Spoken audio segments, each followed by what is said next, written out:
Good afternoon. I'm Steve Lowry, the editor of the Hilo. Welcome to this live chat. I do these from time to time. I actually do them quite a lot. And I'm excited about everyone, but I just have to say, this is the one I'm most excited about because we're going to talk about someone that you really should know that I have a feeling you don't know. His name is Millard Sheets. He has long since passed, but he is one of Southern California's greatest artists, and most people don't know that they know him, and you do. We're going to talk with some people, one of whom actually knew Millard Sheets, about moving one of his significant pieces from a bank in Lakewood to what I understand is a secret hiding space for the time being, but that eventually will find its way to the Kleefeld Contemporary at Cal State Long Beach. To help us talk about all that, including some of this cloak and dagger stuff, is Paul Baker-Prindle of the Kleefeld. Hi, Paul. Hi, how are you? Here's Brian Worley of Brian Worley Art and Restoration. Brian, hello. Hola. And Christina Varvey of R&L Conservation. Hello, Christina. Hi. Hello. We're going to talk about all that, but of course, the most important part of this is you at home. If you have questions, if you have comments, if you want to say, oh, he did that, please let us know, be part of the conversation. So guys, I want to begin with the piece itself. It was at a former home savings. It was actually inside. It's a piece of mosaic mural. How did it come about originally that this thing had to be moved? And Paul, let me start with you. How did the Kleefeld originally get involved in this? Sure. F&M Bank, homegrown bank here in Southern California, purchased the property that was at one time a home savings bank. As I understand it, it was an early outpost of the branch in Lakewood. I've heard from lots of people who grew up banking there. F&M bought the property a little under a year ago, and they need to change the branch to fit their needs. Banking's changed a lot over the last several decades, especially just since the internet's been invented.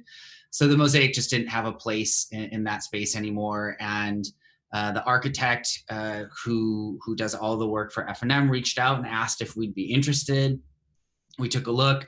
It really fit our collecting priorities, and we wanted to have a part of preserving Long Beach Lakewood history, and that's what museums do. So it was kind of a match made in heaven for us. Did you reach out then to Brian? I reached out to Christina at RLA. RLA does pretty much all of our large-scale sculptural conservation work. As you know, Steve, we have one of the most important outdoor sculpture collections on the West Coast. Began in 1965 at a really pivotal moment in LA Long Beach history. And RLA and Christina have been working on those for a long time, and this was just, it made perfect sense for them to look at it. And as we found out, they had done some work on Millard's work before. Now, speaking of Millard, Brian, who plays a key role in all of this, actually worked with Millard Sheets, which is just very cool. Brian, can you talk to the significance of this particular mosaic? What, if anything, makes it unique? Well, a lot makes it unique because the studio that Millard founded and was the driving force in, we produced a lot of mosaics, and most of them were figurative. They were especially the mosaics done for home savings and loan. They tended to draw from the history of the community that the mosaic was going to be located in. So they would have historical figures or representational figures of the type of history, maybe even somewhat romanticized for each location. But in this particular instance, Millard with Lakewood, we did a very interesting design for the planter plinth, whatever you want to call it, outside that had a sculpture situated above it that involved fish and seaweed. But Millard had just come back from a trip to Mexico, and he had an embroidered blouse. And we literally took the design of the embroidery of the blouse, the fabric itself, and converted it into this large scale mosaic, which makes complete sense to me from, my time in the studio, because embroidery and mosaic are sister media. Mhm. They relate. Yeah. So, but the interesting thing was, we took this small blouse and we blew it up, and it was a very meticulous work, geometrical, but yet the birds created their own element. And it was one of the most distinctive mosaics that I think came out of the studio. Asia Morris, one of our great reporters here, did a great story about moving the mosaic, and it contains a very short, about 2-minute little kind of mini documentary about how it was moved. Christina, when we were watching that, there was this moment where one of the saws or something actually has to go into the mosaic, and it almost feels painful. It's like, putting it into like the Mona Lisa or something like that. When you were going about the process of planning this thing, I imagine you have to be ultra careful about obviously saving as much as you can, but obviously you have to do a little damage and things like that. What kind of planning goes into something like this where you can't just unplug it and take it with you? Sure. And these are projects that we've done in the past as a firm, but also in conjunction with Brian, and I know that he's done on his own. And I would say almost inevitably, without fail, there is some kind of some aspect of slight destructive measures that you have to take, unfortunately, usually because of the size of these things. So the first step is always an initial an investigation. Can you get behind it? Do you drill probes on either side or something that's attached? Are there any drawings? If we could have taken this out in one piece or less pieces, I'm sure we definitely would have. That all goes into the consideration when we're planning this out. What kind of access? How are they attached? What's manageable in terms of we could get into this, or if it has to be moved by hand, what can people carry? So we definitely look at it from all sides and aspects before we make that final decision. Okay, this is the size, this is what we have to do. And even at that point, it's strategic in terms of where we make those cuts. If there's geometric lines, which this lends itself to, there's certain strong horizontal lines in the artwork itself that lend itself to strategic cuts where it's easier to blend. And obviously we don't want to cut through the face of a bird if we can avoid it. We'll stitch it back together, but it's always best if you can avoid the most critical design elements with those kind of cuts. I know a saying among people who are handy, this would not be me, is you measure twice, you cut once, right? The documentary mostly is about once you're on site doing this. I'm wondering, Christina or Brian, if you could talk to how much preparation went into that, how much was kind of figured out on a sketch pad, this is how we're going to do it, how much math was involved, how much of that pre-stuff did you have to do before you actually got to the mosaic itself? Well, once you investigate the site and realize that you can access the framing behind the mosaic, that was critical to our developing a plan. And then just understanding the fact that this mosaic in particular was so geometric, that there were locations for us to cut that wouldn't impact the mosaic that much when it's being put back together, understanding that we have tile from that time to replace any tile that we might need to replace. So when we're putting it back together, I'm really confident that we'll be able to to cover those cuts. So it didn't take a lot of thinking in this case. You know, it took a collaborative discussion with Christina, because she'd done a project in Texas recently that gave her, you know, a lot of understanding of what she, you know, what she was faced with. And we just completed a project in Santa Monica of a very different nature, but it's Mosaic is difficult. I mean, Mosaic is pretty unforgiving in terms of removing it, depending on, you know, what the situation is.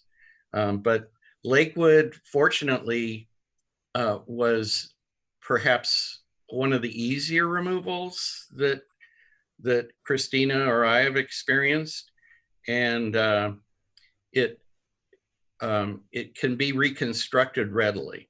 The panel size was determined basically by the geometry, but also by the weight, and what we felt was manageable, to do an economical removal,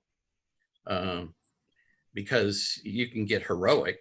Yeah, you could try to remove it in 3 sections or something, but you know, the cost of removal might not be affordable to anybody. Christina, Brian, you've mentioned that you've done this multiple times.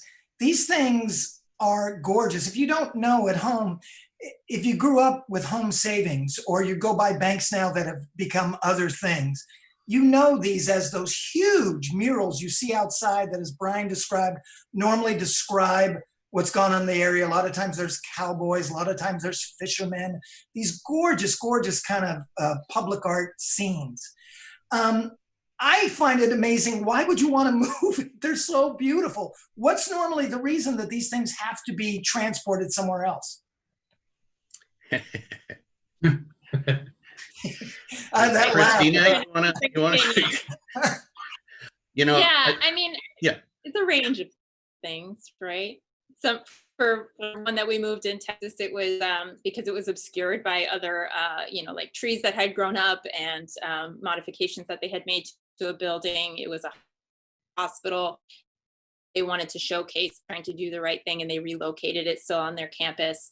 You know, and then you have ones like this where it just it kind of has outlived its life, if you will, in that space, according to someone who had to make that decision. And it's happened elsewhere where, you know, maybe the site is being redeveloped completely, or the building going to be demolished, and they couldn't make a case for designation or things like that. It's really a pretty wide range of reasons. Yeah, and oftentimes it's just boils down to economics and contemporary notions of viability for development of a site.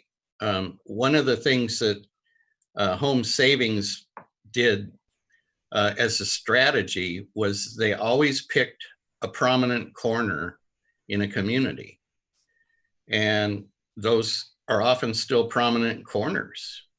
So, and the footprint of the building compared to the size of the lot, oftentimes nowadays doesn't make economic sense. So developers look at the building and go, I don't need that. I need to build, you know, 4 stories or 6 stories on top of this. It's prime corner. I can make millions, blah, blah, blah. And what do I care about the art? Well, that's a question I want to ask you, Brian.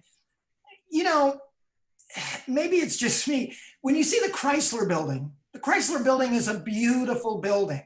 It doesn't need to be. They wanted it that way. Howard Amundsen, who went to Millard Sheets and basically said, I want you to make all my buildings gorgeous, seemed to feel a bit of what would be like a good corporate citizen does this thing. If we're going to take that corner, we're going to make it beautiful for you. Are we living in different times now where maybe corporate entities don't feel that responsibility anymore? I would say so. I mean, sadly, if you think about the amount of money that was invested in these buildings, it was significant. But the intriguing thing was that they made that money back by new deposits, generally speaking, within 6 months to a year of opening the building. So, it was a patron of the arts, Howard Amundsen, developing buildings, but knowing that they would pay for themselves. And I just don't know that we see that much in this day and age. There's the philosophy that Millard had was that art is a part of everyday life, or should be. And it's like I said, it's, art is like breathing air. I mean, it should be all around you. Mhm. Because that creates your environment, and everybody should be appreciative of the environment. And nowadays we get a lot of boxes. We A just, lot of glass boxes. we get this or that with a tip of the hat in some form, because maybe it's required. A certain percentage needs to be art. Mhm. But there's no understanding of a philosophy like Millard's that incorporated art into every aspect of a building. I want to come back to Millard almost immediately, but Paul, we have a question here for you, asking why the Kleefeld felt it was important for you to have this piece. Why is it important to save, conserve this particular piece of history? Sure. I mean, there are a lot of reasons. I think one, we recognized that F&M would be a good partner in this. I mean, in relationship to your last question, I mean, if you've been in F&M's headquarters downtown, they spent millions restoring that building, which is absolutely incredible. And so we knew that this sort of thing was important to F&M, and that, they'd be good collaborators with us, and they really have been. I think because it's Lakewood, we had people on our board, we have people on our board now who grew up in Lakewood. This is this, incredible post-war neighborhood. In fact, the woman after whom our museum is named, her family has a really important tie to Lakewood. And so there were just sort of all sorts of kind of circumstantial things that stacked up. But also, I mentioned this in the little documentary we produced. This work is not figurative. It's unusual among his body of work, and museums are frequently interested in those sorts of moments. So museums tend to collect things that are very representative of an artist's oeuvre, but also these sort of outliers are very important to preserve because they add texture and flavor, right? And our museum is committed to abstraction. We are deeply, deeply invested in exploring what abstraction means, how it functions socially. And this mosaic, it has some really incredible examples of, colorful geometric abstraction that resonates with other things in our collection. Those are all sorts of things that go into those decisions about what makes it into a collection and what doesn't. I often think of collection building as inviting people to a dinner party. You may have 20 friends, but not all 20 of them are going to work great at one dinner party. And so you select among them who's going to make for a great conversation at the table. And we think about collections that way, like how will this work talk with this work and that work with this? And I think for us, it was sort of, I think what's so exciting about Cal State Long Beach is it's a place where mostly working class people go to school. And I think the history of Lakewood as a working class neighborhood made sense to us. And home savings, Amundsen, these were not, that was not a corporate bank. It was an savings and loan. They were community banks. And so everything kind of lined up for us. That's a great point, Paul. Brian, it's such a privilege to have someone not just be able to talk about Millard Sheets, but as someone who actually worked with Millard Sheets. You knew him as a man. This is a horrible thing to foist on you. Can you give us just a very brief bio of who Millard Sheets was? Oh boy. I know. Millard Sheets was a genius on the order of Walt Disney. He was a contemporary of Disney, and in fact, utilized or knew artists that worked for the Disney studio. But what Millard Sheets was born in Pomona, California, raised by his grandparents.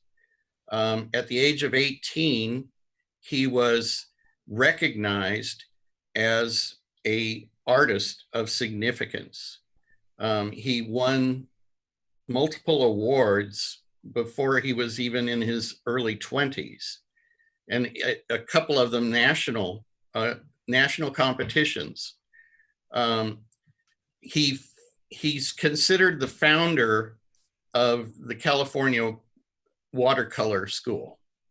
And he had many contemporaries that he worked with. He taught at several schools in LA, art schools.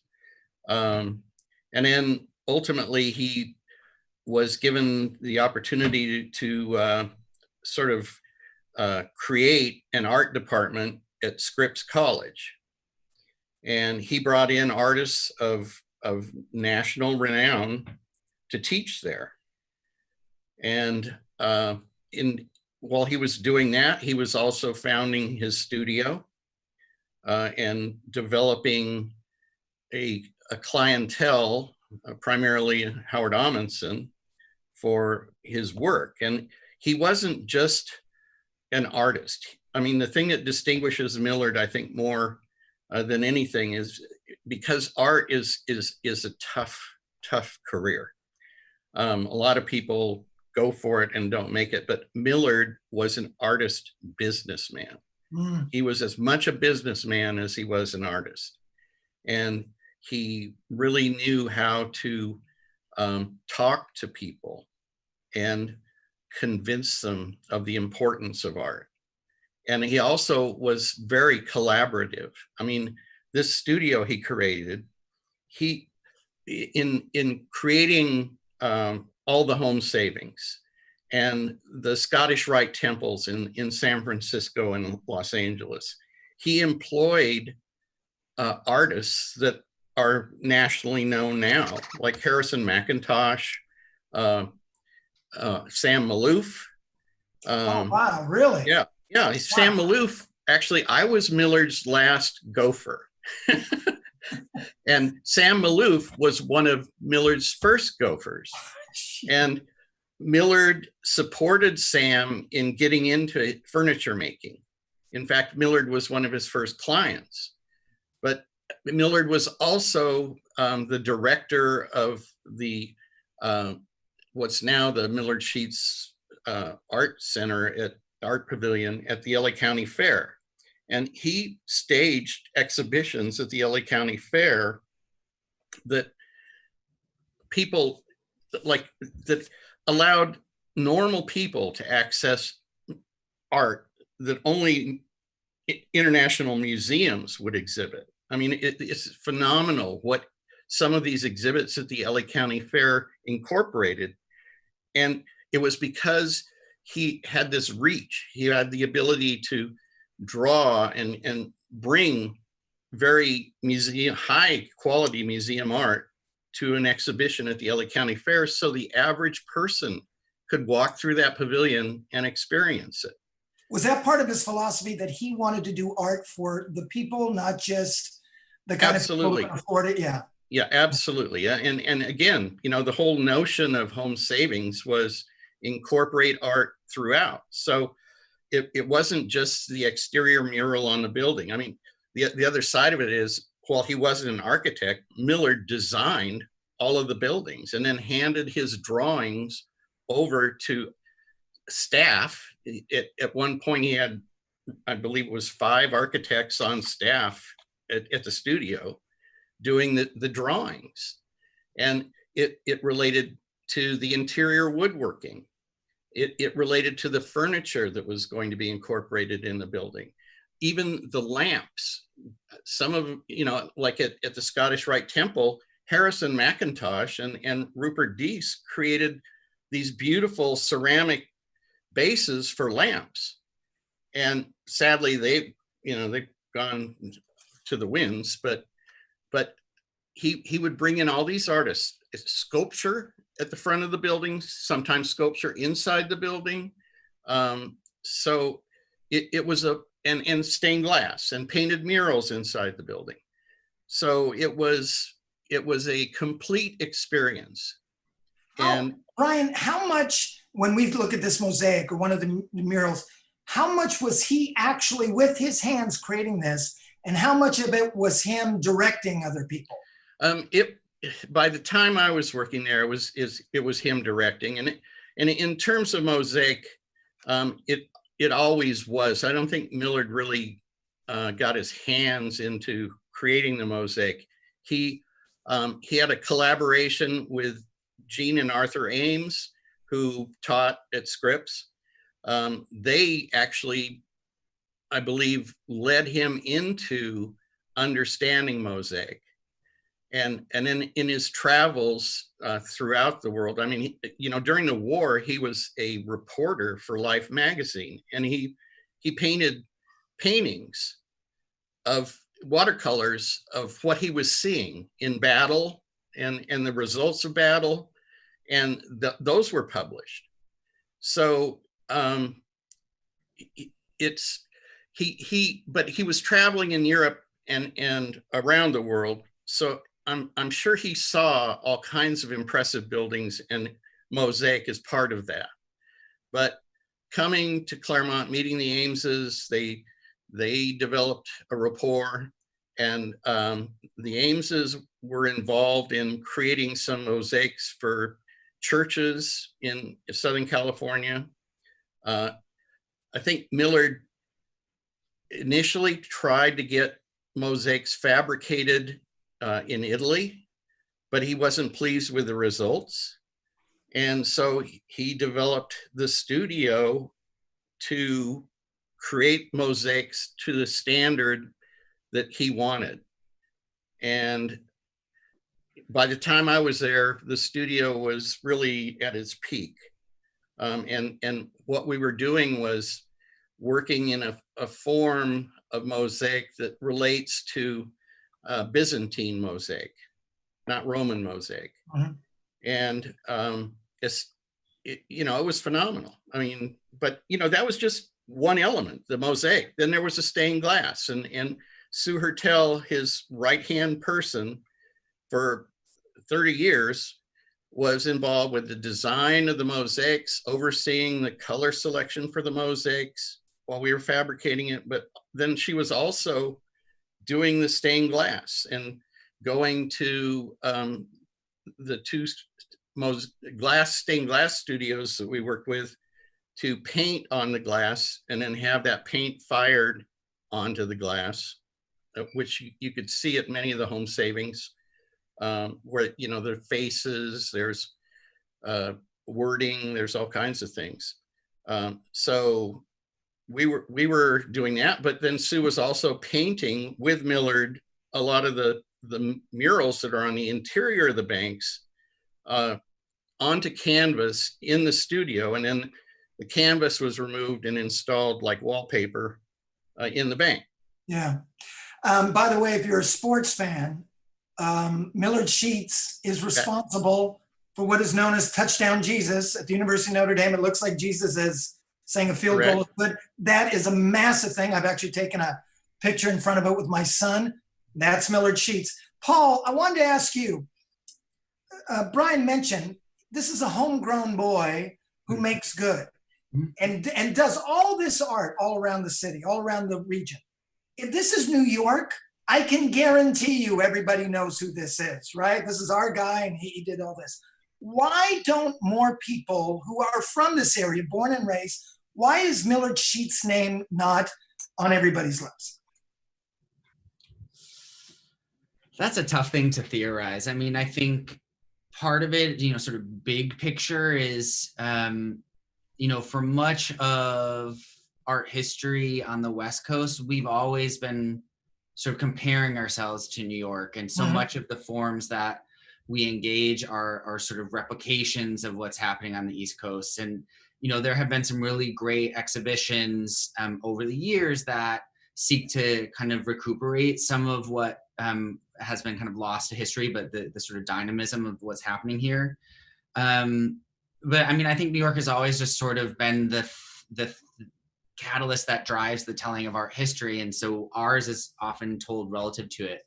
But of course, we have amazing artists that we celebrate. Yes. Baldessari, I mean, it comes to mind. I think one of the challenges, perhaps, and this is just, a guess, and Christina and Brian may agree or disagree, but I think part of it is that so much of this community is about driving. And you see these things, but you don't get out of your car to see signage. And then I think also the thing is like you go, just like today, you go to your bank.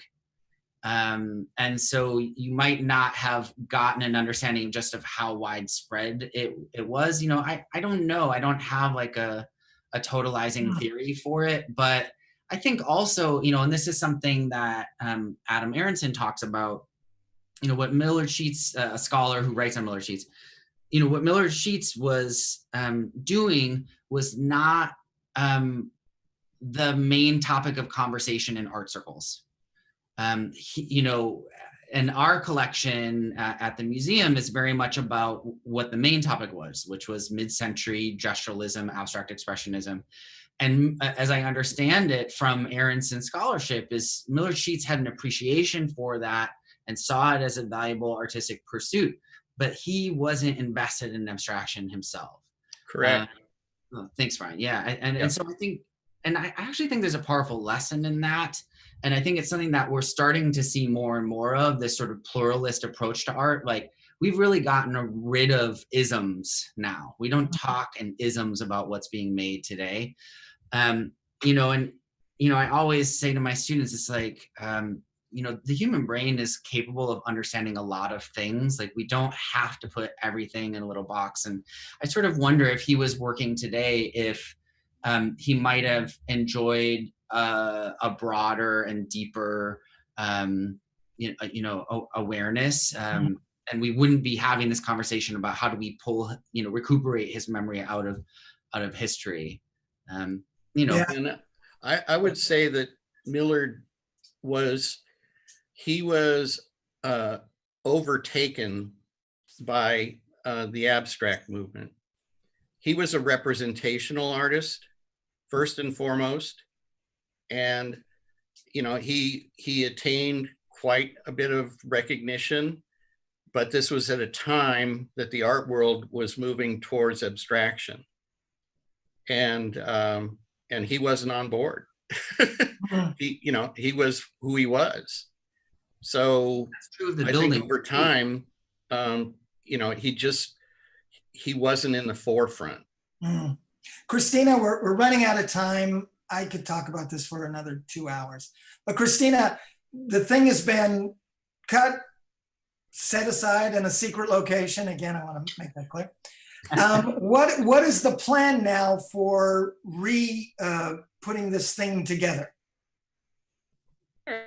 We're actually still in the throes of that now, because it really depends on where it's going in. We have some, basis designs and drawings. We know generally where it's going to go, what the wall is made up of. So coupled with we removed it, what it looks like on the backside versus where it's going in. Now we work together as a team, and with Paul and with the engineers and the general contractors that are actually building this extension of the museum to finalize how it will be attached to the wall that's going to be built. And if there needs to be any modifications made to accept the weight and the way that we want to install it. Once that's all ironed out and it goes back up on the wall, we do leave a bit of space for the blade that cut it. So we don't want to squish it all back together. And then we remove cut tiles on either side of the line, backfill it, give us some space to add mortar. And then thankfully, Brian has a lot of the original tiles that were used for this, a lot of colors they don't make anymore, and it would be very difficult to match.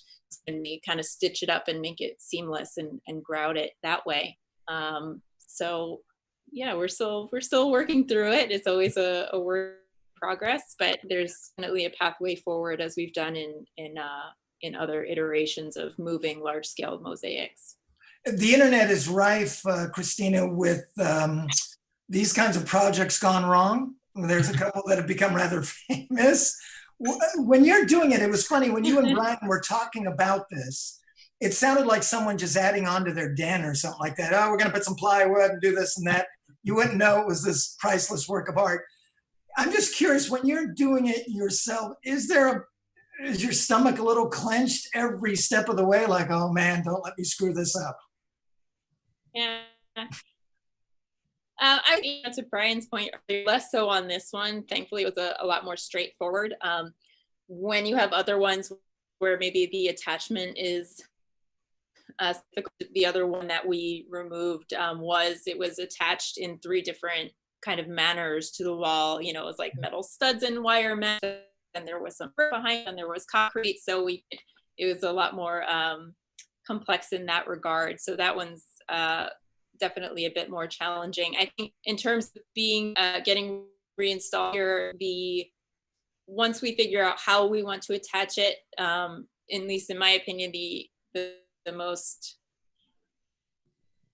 hold your breath mode when we're installing it, and making sure that it's not faceted, right? You have directional lining up to do of the surface, but just to make sure that when you're looking at an angle or not stepped, that there is usually a slight undulation to most mosaic surfaces because they're put in by hand. Mm-hmm. But noticeable steps, because even if you do all this work to seamlessly stitch it back together with the tiles, if it's offset that way, you'll still see that quote unquote cut line.